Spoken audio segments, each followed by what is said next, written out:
राचितलिङ्गं निर्मलभासितशोभितलिङ्गम् जन्मजदुःखविनाशकलिङ्गं तत्प्रणमामि सदा शिवलिङ्गम् देवमुनिप्रवरार्चितलिङ्गं कामदहनकरुणाकरलिङ्गम् रावणदर्पविनाशकलिङ्गं तत्प्रणमामि सदा शिवलिङ्गम्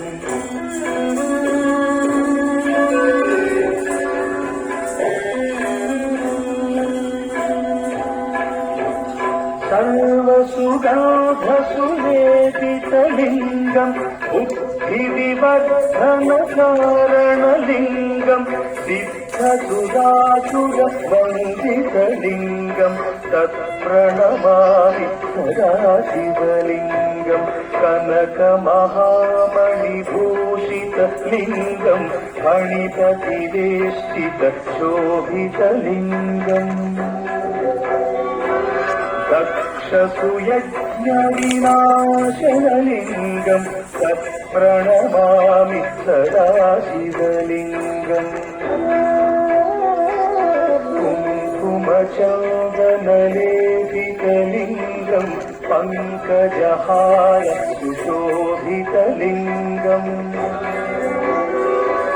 कञ्चितपापविनाशनलिङ्गं तत्प्रणमामि सदा शिवलिङ्गम्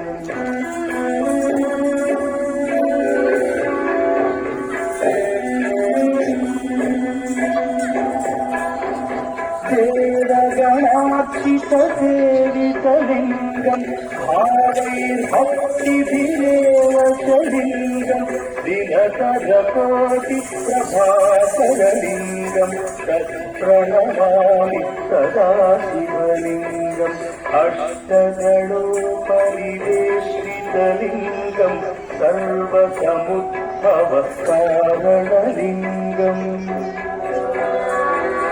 अष्टदरिद्रविनाशनलिङ्गं तत्प्रणमामि सदा शिवलिङ्गम्।